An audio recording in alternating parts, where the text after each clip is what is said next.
Hello everyone, welcome to CBSE easy maths.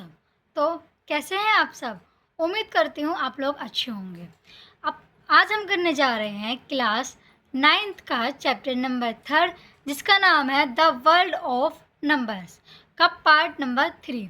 हमने part 1 and part 2 अपना पिछली video में कवर कर लिया है। अगर आपने मेरी वीडियो का पार्ट 1 एंड पार्ट 2 नहीं देखा है तो जाइए मेरे चैनल पे और अभी देखिए पार्ट 1 एंड पार्ट 2। तो आज हम स्टार्ट करने वाले हैं पार्ट 3। उससे पहले मैं आपको बता देती हूँ कि हमने पार्ट 2 के अंदर क्या क्या चीज़ें पढ़ी हुई हैं। तो देखिए हमने पार्ट 1-2 के अंदर क्या क्या चीज़ देखी।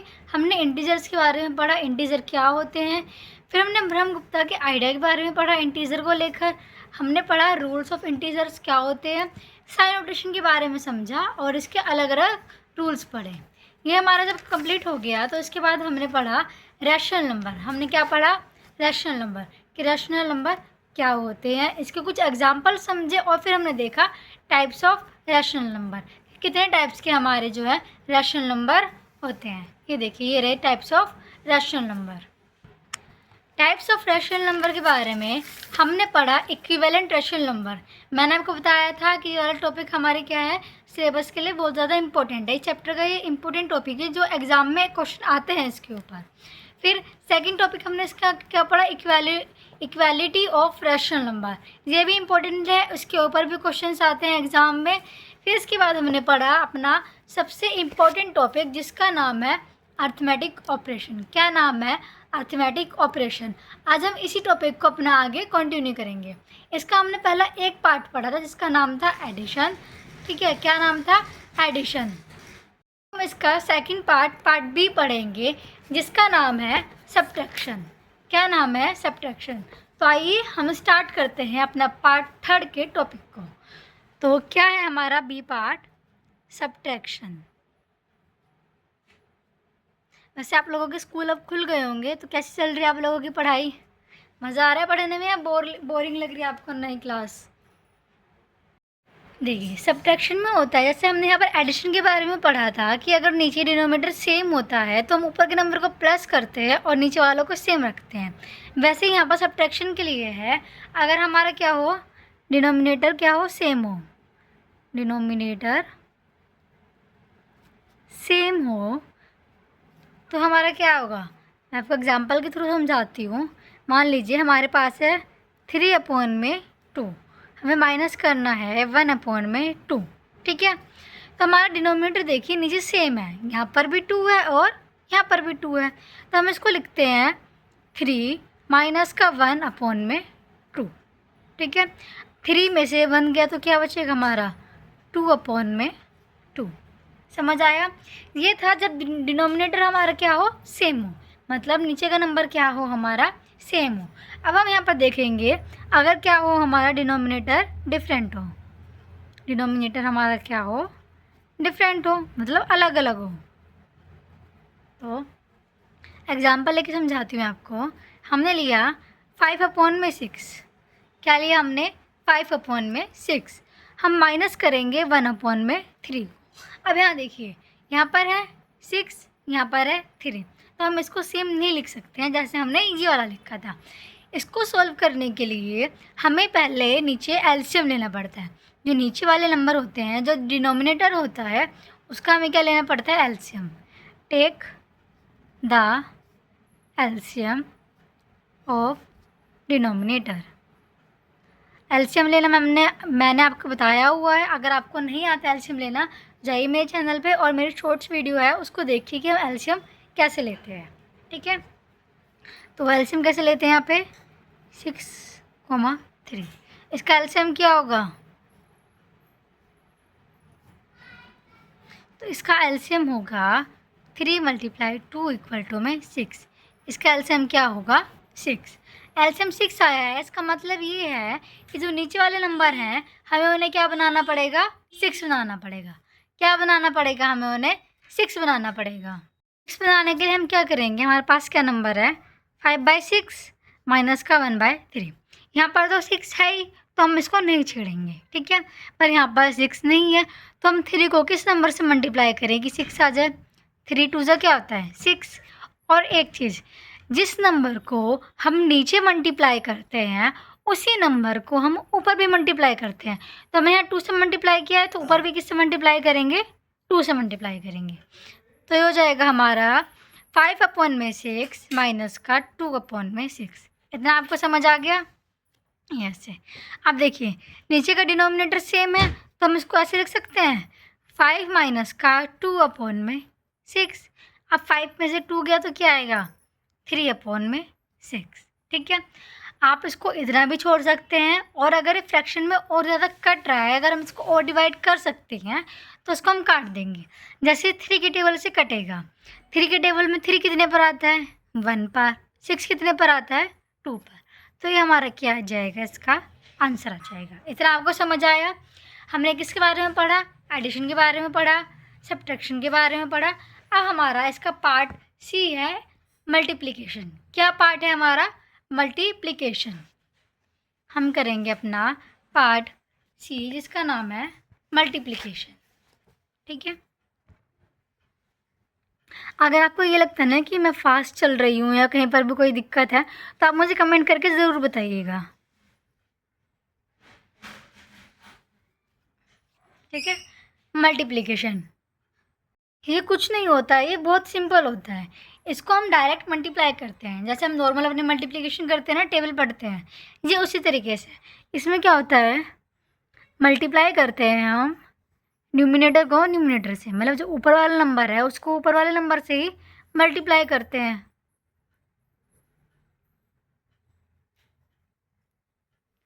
और मल्टीप्लाई करते हैं हम डिनोमिनेटर को डिनोमिनेटर से, मतलब नीचे वाले नंबर को नीचे वाले नंबर से मल्टीप्लाई करते हैं।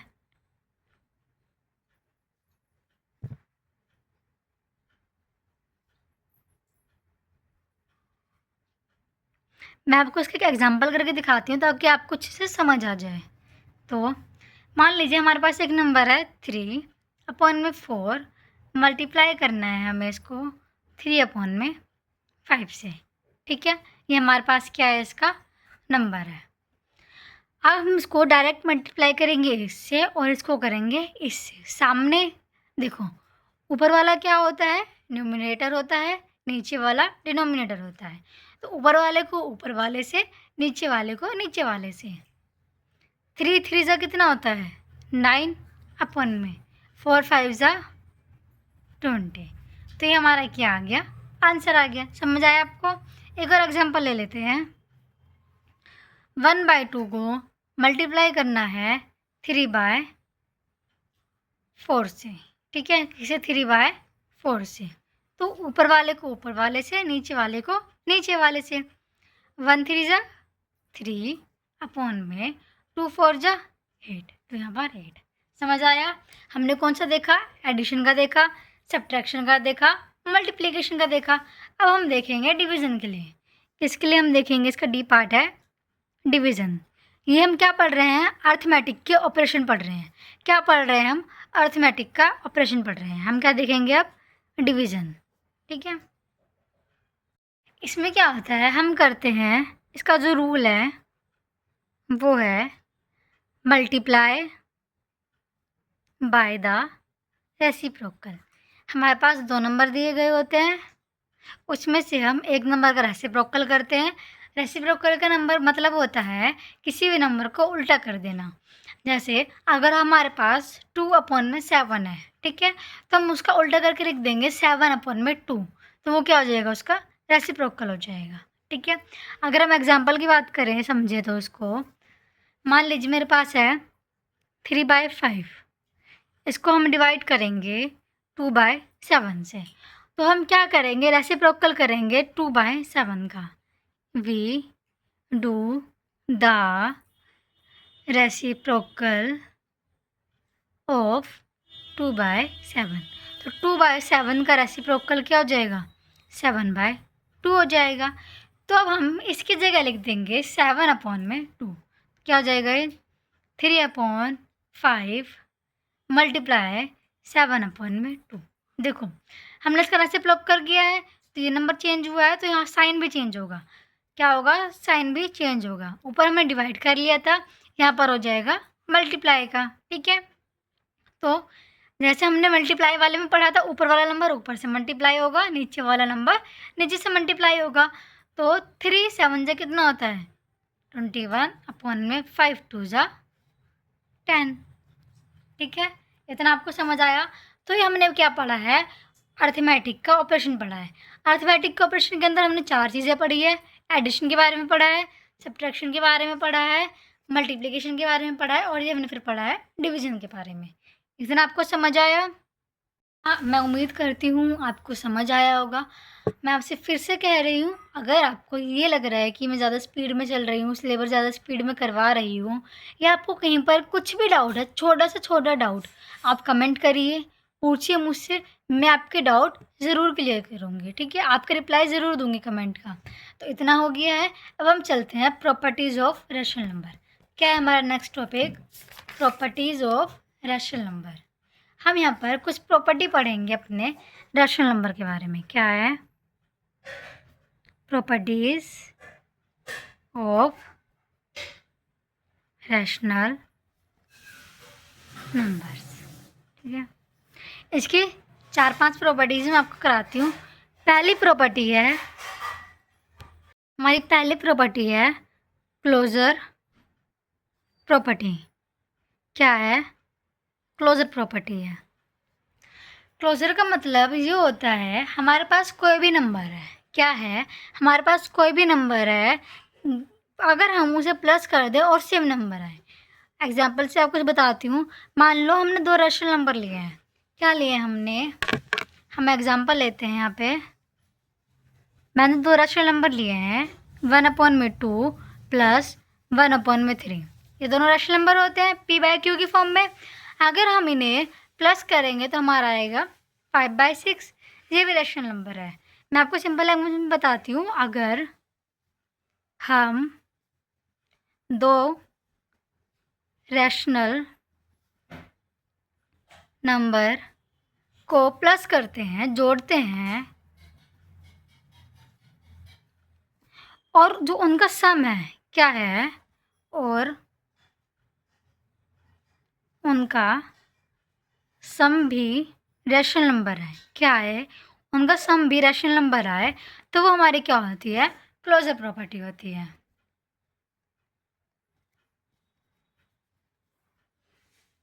तो वह क्लोजर प्रॉपर्टी होती है। क्या होती है हमारी? Closure property. मैं दोबारा बताती हूँ। अगर देखिए, हमने यहाँ पर क्या लिया? 2 रैशनल नंबर लिए, एक 1/2, 1/3। हमने इनका सम किया है, इनको ऐड किया है, इनको प्लस करके हमारा आंसर आया है 5/6। 5/6 भी क्या है? हमारा एक रैशनल नंबर है। तो किसी भी नंबर को प्लस करते हैं हम, तो हमारा सेम नंबर आता है, वो हमारा क्या होता है? वो क्लोजर प्रॉपर्टी होल्ड करती है। ठीक है, मतलब अप्लाई करती है। जैसे यहाँ 2 नंबर लिए, दोनों को प्लस करके क्या आया? रैशनल नंबर ही आया है। ये भी रैशनल था और ये नंबर भी क्या आया? हमारा रैशनल नंबर आया। प्रॉपर्टी क्या करती है? क्लोजर प्रॉपर्टी होती है। समझ आया आपको? इतना समझ आई क्लोजर प्रॉपर्टी? ये इंपॉर्टेंट प्रॉपर्टी है। ये हमारी आगे 10th क्लास में और 11th क्लास में अगर आप मैथ्स लेंगे ना, तो उसमें भी बहुत ज़्यादा इम्पोर्टेंट है। ठीक है, अब हमारी नेक्स्ट प्रॉपर्टी है कॉम्यूटेटिव प्रॉपर्टी। क्या है हमारी? कॉम्यूटेटिव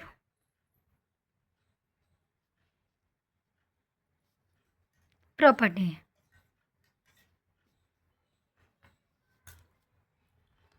इसका रूल क्या है? इसका फॉर्मूला क्या है? हाँ, रूल है, हमारे पास कोई नंबर है a प्लस में b। क्या है? a प्लस में b।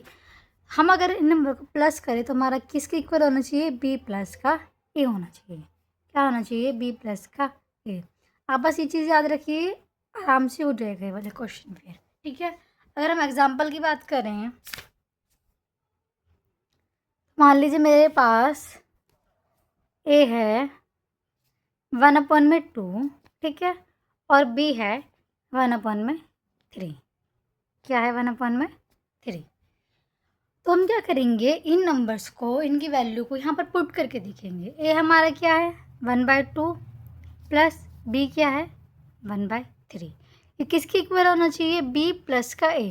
किसकी इक्वल होना चाहिए? b प्लस का a। b क्या है हमारा? 1/3 प्लस एक क्या है हमारा 1/2, ठीक है। अब अगर हम इनको प्लस करेंगे तो प्लस करके हमारा क्या आएगा, पहले क्या लेंगे हम एलसीएम लेंगे, क्या लेंगे एलसीएम लेंगे, पहले इस साइड को सॉल्व करेंगे फिर इस साइड को। इसका एलसीएम हमारा क्या आएगा 6 आएगा, हमने पीछे किया हुआ है इसका एक एग्जाम्पल, ठीक है।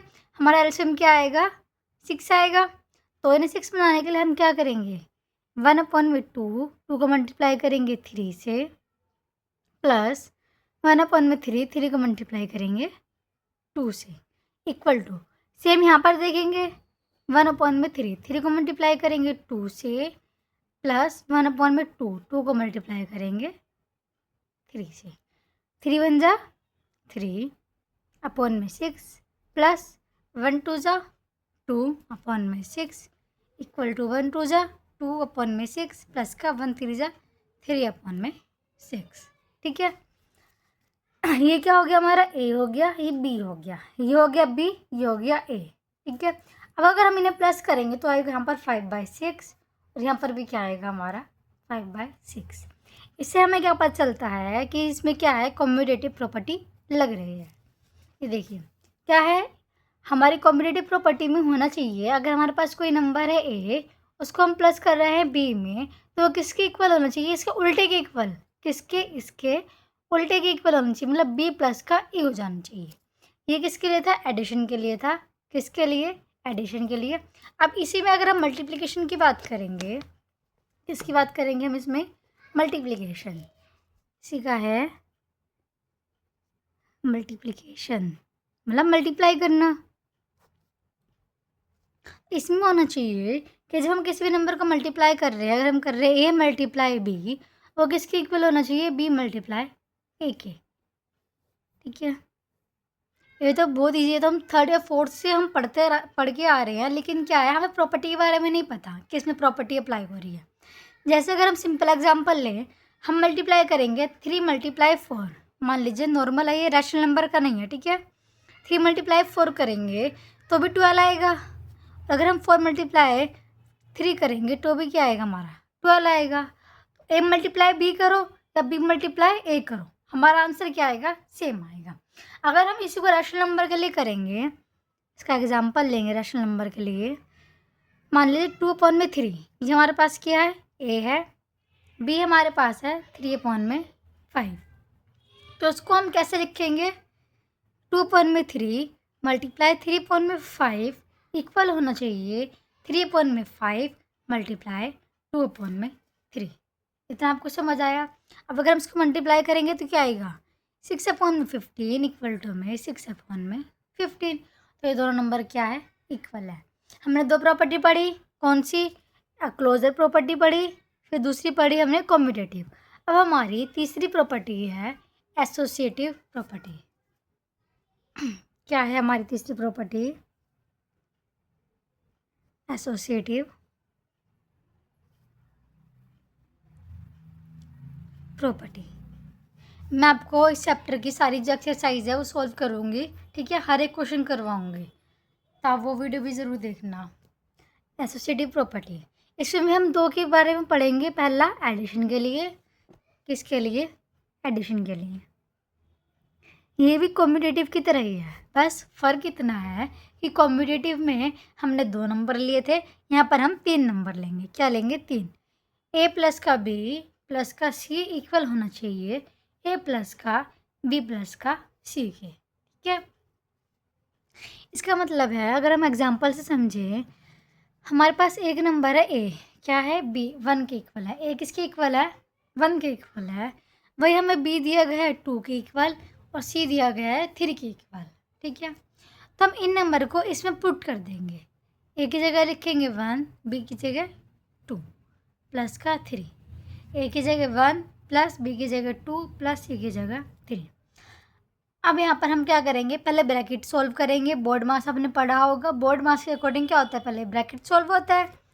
ब्रैकेट सॉल्व करेंगे तो 1 प्लस का 3 कितना होता है, 1 प्लस का 2 होता है 3 प्लस का 3 इक्वल टू, यहाँ पर 1 ऐसे रहेगा, प्लस ब्रैकेट सॉल्व करेंगे तो 2 प्लस का 3 कितना होता है 5, इनको प्लस करेंगे तो 6, इनको प्लस करेंगे तो 6।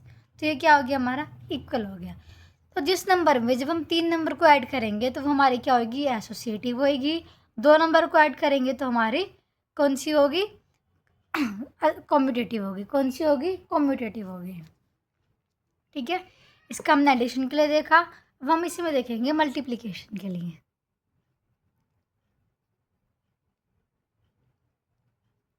जैसे सेम उसमें थी हमारी कॉम्यूटेटिव में, सेम वैसे ही हमारी एसोसिएटिव में भी है।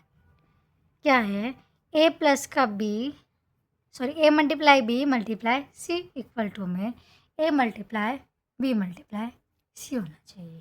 ठीक है, अगर हम इसके एग्जाम्पल की बात करें तो ए हमें दे रखा है मान लीजिए 1, बी 2, सी को हमने ले लिया 3। जो ऊपर नंबर लिए थे वही हम यहाँ पर ले लेते हैं। ए की जगह 1 मल्टीप्लाई 2 मल्टीप्लाई 3 इक्वल टू ए की जगह 1 मल्टीप्लाई बी की जगह 2 मल्टीप्लाई 3। 1 को 2 से मल्टीप्लाई करेंगे 2 मल्टीप्लाई 3 इक्वल टू 1 मल्टीप्लाई 2 3 जा 6। तो 2 3 जा क्या होता है 6 इक्वल टू में 1 6 जा 6। ये भी क्या हो गया हमारा इक्वल हो गया। इतना आपको समझ आया। हमने 3 प्रॉपर्टी पढ़ी है अभी। कौन कौन सी? क्लोजर पढ़ ली हमने यहाँ पर, कॉम्यूटेटिव पढ़ी है, फिर हमने क्या पढ़ी एसोसिएटिव पढ़ी है। ठीक है, अब हम करेंगे अपनी 4th प्रॉपर्टी डिस्ट्रीब्यूटिव प्रॉपर्टी। कौन सी है डिस्ट्रीब्यूटिव प्रॉपर्टी? 4th है डिस्ट्रीब्यूटिव प्रॉपर्टी।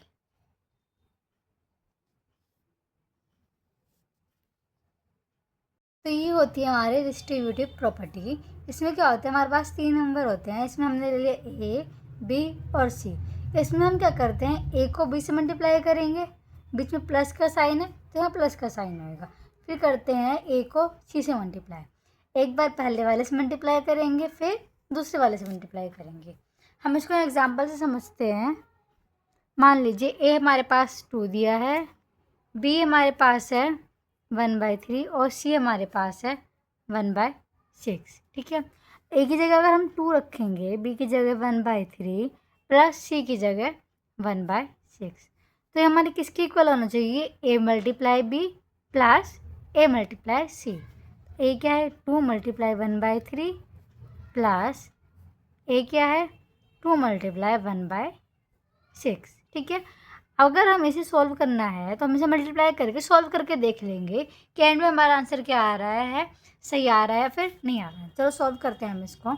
हम पहले क्या करेंगे इसको सॉल्व करेंगे ब्रैकेट वाला। क्या लगाएंगे हम यहाँ पर बोर्ड मास। क्या लगाएंगे बोर्ड मास। अगर बोर्ड मास आपको नहीं आता है कि बोर्ड मास के क्वेश्चन किस तरीके से सॉल्व करते हैं तो आज मैं आपके लिए इसके ऊपर एक शॉर्ट वीडियो डाल दूँगी। ठीक है, ताकि आपको टॉपिक क्लियर हो जाए। तो बोर्ड मास के अकॉर्डिंग हम सबसे पहले ब्रैकेट सॉल्व करते हैं। क्या करते हैं ब्रैकेट सॉल्व करते हैं। तो ब्रैकेट सॉल्व करने के लिए हमें क्या लेना पड़ेगा एलसीएम लेंगे इन दोनों नंबर का। इन दोनों का एलसीएम क्या होएगा 6 होगा। तो इसका 2 को ऐसे लिखेंगे, इसका एलसीएम 6 होगा।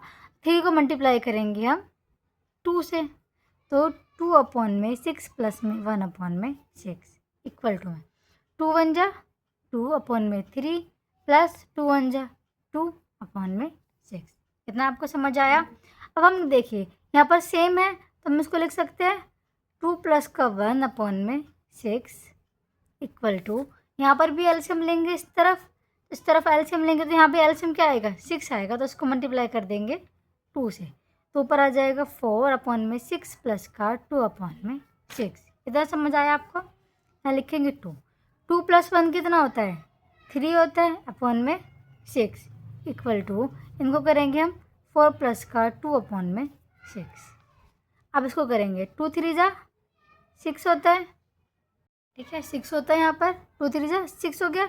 /6 है इक्वल टू 4 + 2 होता है 6/6। देखिए तो ये दोनों क्या आया हमारा इक्वल हो रहा है। तो इसका मतलब क्या है यहाँ पर डिस्ट्रीब्यूटिव प्रॉपर्टी होल्ड कर रही है, मतलब डिस्ट्रीब्यूटिव प्रॉपर्टी अप्लाई हो रही है। ये वाला जो लॉ है डिस्ट्रीब्यूटिव प्रॉपर्टी का, इन चारों लॉ में से जो हमने पढ़े हैं कौन कौन से क्लोजर, कॉम्यूटेटिव, एसोसिएटिव और ये चौथा है डिस्ट्रीब्यूटिव। इन चारों लॉ में से सबसे ज़्यादा जो हमारा इम्पोर्टेंट लॉ है हमारी प्रॉपर्टी है वो है हमारी डिस्ट्रीब्यूटिव प्रॉपर्टी। ये वाली हमारी सबसे इम्पोर्टेंट प्रॉपर्टी है। ठीक है, किसके लिए एग्ज़ाम्स के लिए। हम देखेंगे कि हम रैशनल नंबर को नंबर लाइन पे कैसे दिखाते हैं। क्या है rational number on number line, किसके ऊपर, नंबर लाइन के ऊपर रैशनल नंबर कैसे दिखाते हैं। ठीक है, तो क्या होता है, रैशनल नंबर किसके बीच में होते हैं नंबर लाइन के अंदर, इंटीजर्स के बीच में होते हैं। हमारे दो इंटीजर है, उनके बीच में जो हमारे नंबर होते हैं वो क्या होते हैं, रैशनल नंबर होते हैं। रैशनल नंबर्स में लाई बिटवीन टू इंटीजर, जो दो इंटीजर होते हैं उनके बीच में जो नंबर्स होते हैं वो होते हैं हमारे रैशनल नंबर। अगर हम नंबर लाइन पे इसको बना के दिखाएं तो क्या है, मान लीजिए हमारी नंबर लाइन है, ठीक है, यहाँ पर 0 है, यहाँ पर 1 है, यहाँ पर -1 है, तो ये हमारा क्या होता है, 1 इंटीजर होता है, 0 भी हमारा क्या होता है, इंटीजर होता है। तो इनके जो बीच में यहाँ पर नंबर होगा वो होगा 1/2। तो ये जो हमारा नंबर होता है ये होता है हमारा रैशनल नंबर। क्या होता है हमारा rational number. Rational number number line में कहाँ पर लाई करता है, दो इंटीजर के बीच में लाई करता है। कहाँ पर लाई करता है, दो इंटीजर के बीच में लाई करता है। इतना आपको समझ आ गया। अब इसके अंदर ही हमारा नेक्स्ट टॉपिक है एब्सोल्यूट वैल्यू। क्या है हमारा next topic, absolute value. Absolute value, absolute value का सिंपल मतलब होता है डिस्टेंस फ्रॉम ज़ीरो। किसी भी चीज़ का डिस्टेंस जो होता है ज़ीरो से लेना। अब एक बात बताइए आप, डिस्टेंस कभी भी नेगेटिव में होता है, नहीं होता। डिस्टेंस कभी भी नेगेटिव में नहीं होता। तो इसका मतलब क्या होता है, डिस्टेंस फ्रॉम ज़ीरो। तो इसका मतलब ये हुआ कि एब्सोल्यूट वैल्यू के अंदर जितने भी नंबर होते हैं हमारे, वो किस में होते हैं, हमारे पॉजिटिव में होते हैं। किस में होते हैं, पॉजिटिव में होते हैं, क्योंकि डिस्टेंस हमारा कभी भी नेगेटिव नहीं रहता। यहाँ पर लिख देती हूँ ताकि आपको याद रहे, distance is never negative. Distance हमारा कभी भी नेगेटिव में नहीं होता। ठीक है, इसको हम कैसे लिखते हैं, it written as mod x. हमेशा ये चीज़ क्या होती है, हमारी मोड होती है, और मोड के अंदर वाला जो भी नंबर होता है वो हमेशा किस में होता है, पॉजिटिव में होता है। किस में होता है, हमेशा पॉजिटिव में होता है। अगर हम एग्जांपल की बात करें, हमारे पास दिया गया है -5, ठीक है, हमें इसको किस में लिखना है, एब्सोल्यूट फॉर्म में लिखना है, मतलब एब्सोल्यूट वैल्यू में हमें इसको लिखना है, राइट इन एब्सोल्यूट वैल्यू। तो उसको हम लिखेंगे ऐसे मोड लगा के, -5 इक्वल टू +5। जो माइनस का नंबर होता है वो एब्सोल्यूट वैल्यू के अंदर रखने के बाद हमेशा प्लस में हो जाता है। माइनस का साइन हमेशा क्या हो जाता है, प्लस में हो जाता है। किस में हो जाता है, प्लस में हो जाता है। और अगर वहीं पर प्लस वाला नंबर है तो वो भी हमेशा प्लस में ही रहेगा, इसके अंदर कभी भी नेगेटिव नंबर नहीं आएगा। तो ये हमारा क्या होता है, एब्सोल्यूट वैल्यू होता है। इतना आपको समझ आ गया। एक टॉपिक हम समझते हैं, नेक्स्ट हमारा है डेंसिटी ऑफ रैशनल नंबर्स। क्या है, डेंसिटी ऑफ रैशनल नंबर्स। ठीक है, इसकी आपको डेफिनेशन समझनी है, बस समझना है, इसके ऊपर क्वेश्चन नहीं करने हैं। इसमें क्या है, between any two rational numbers there are infinitely मतलब क्या होता है, बहुत सारा, मैनी रैशनल नंबर्स। मतलब कि जो भी हमारे दो रैशनल नंबर होते हैं ना, उनके बीच में भी क्या होता है, बहुत सारे रैशनल नंबर होते हैं, इन्फिनिटी रैशनल नंबर होते हैं, बहुत सारे, जिन्हें हम गिन ही नहीं सकते हैं। ठीक है, अगर हम एग्जांपल की बात करें, हम नंबर लाइन के थ्रू समझते हैं इसको। हमने यहाँ पर नंबर लाइन बनाई है, ठीक है, यहाँ हमने लिखा 0, यहाँ लिखा -1, यहाँ लिखा +1। तो जो इनके बीच में नंबर्स होंगे ना, वो बहुत सारे नंबर होंगे, इतने नंबर होंगे कि हम उन्हें गिन ही नहीं सकते। ठीक है। जैसे 1/2 हो गया, 1/3 हो गया, 1/4, 1/5, 1/6, 1/7, ऐसे ना जाने कितने नंबर होंगे इसके अंदर। तो बहुत सारे नंबर जब होते हैं जिनकी हमें काउंटिंग नहीं पता होता, उसको हम कहते हैं इन्फिनिटी नंबर। क्या कहते हैं? Infinity number. तो ऐसी ही चीज़ ध्यान रखिए, डेंसिटी ऑफ रैशनल नंबर का क्या मतलब होता है? किसी भी दो नंबर के बीच में बहुत सारे नंबर होते हैं। किसी भी दो नंबर के बीच में बहुत सारे रैशनल नंबर होते हैं। समझ आया आपको? ये चीज़ आपको ध्यान रखनी है। ये हमारा इस वाले टॉपिक का जब हम पढ़ रहे थे रैशनल नंबर, इसका लास्ट टॉपिक है कि अगर हमें कभी भी दो रैशनल नंबर के बीच का रैशनल नंबर फाइंड करना हो तो कैसे फाइंड करते हैं। ठीक है, क्या टॉपिक है? Finding a rational number between two rational number. मतलब अगर हमें दो रैशनल नंबर दिए गए हैं और हमें बोला है इसके बीच के जो दो नंबर है उन्हें बताना है, इसके बीच का रैशनल नंबर बताना है। सिंपल सी बात है, हमें दो नंबर दिए गए हैं, हमें उन दोनों नंबर के बीच का नंबर बताना है। कौन सा वाला? रैशनल वाला। ठीक है, कौन सा नंबर? Rational number. कौन सा नंबर? Rational number. ठीक है, तो इसके लिए फॉर्मूला होता है, इसका फॉर्मूला होता है ए प्लस का बी अपॉन में 2। क्या है? ए प्लस का बी अपॉन में 2। मतलब कि हमें एक नंबर दिया गया, अगर हम एग्जाम्पल से समझे, किसे समझते हैं हम इसको? एग्जाम्पल से समझते हैं। हमें फाइंड करना है 2 और 6 के बीच में। किसके? 2 और 6 के बीच में हमें फाइंड करना है। तो हम कैसे फाइंड करेंगे? ए की जगह हम यहाँ पर 2 रख देंगे, प्लस बी की जगह हम रख देंगे 6, अपॉन में क्या है? 2। इन दोनों का प्लस करेंगे तो क्या आएगा? 8 अपॉन में 2। इसको डिवाइड करेंगे तो आएगा हमारा 4। समझ आया आपको? ऐसे हम एक और एग्जांपल देखते हैं। ठीक है, यहाँ पर हम देखते हैं एक और एग्जांपल। हमें दिया गया है, हमें फाइंड करना है किसके बीच में? बिटवीन 1/3 एंड 2/3 के बीच में। तो क्या करेंगे? ए की जगह रखेंगे 1/3, प्लस का साइन था, बी की जगह रखेंगे 2/3, अपॉन में क्या था? 2 था। पहले ऊपर वाले को सॉल्व करेंगे। देखो नीचे का सेम है तो ऊपर को सॉल्व करेंगे तो 1 प्लस का 2 अपॉन में 3 आ जाएगा, अपॉन में 2। इसको करेंगे तो 1 प्लस का 2 होता है 3, अपॉन में 3, अपॉन में 2। 3 से 3 कट हो गया तो 1 अपॉन में क्या आ जाएगा? 2 आ जाएगा। इसका क्या आ जाएगा? 1 अपॉन में 2। तो 1/3 और 2/3 के बीच में अगर कोई रैशनल नंबर होता है तो वो होता है 1/2। इतना आपको समझ आ गया? तो ये इतना ही था हमारा रैशनल नंबर के अंदर, इंटीजर्स के अंदर हमने सब पढ़ा।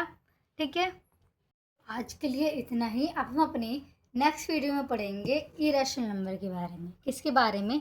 इरेशनल नंबर के बारे में, कि इरेशनल नंबर की हमें ज़रूरत क्यों पड़ी और हम इसको कैसे कैसे, अगर इसके क्वेश्चन आते हैं तो हम इसे कैसे सॉल्व करते हैं। ठीक है, तो अब हम मिलते हैं अपने नेक्स्ट वीडियो में। अगर आपको वीडियो अच्छी लगी हो तो वीडियो को लाइक करिए, चैनल को सब्सक्राइब करिए और जितना हो सके वीडियो को शेयर करिए और बने रहिए मेरे साथ। तो आज के लिए इतना ही। Thank you.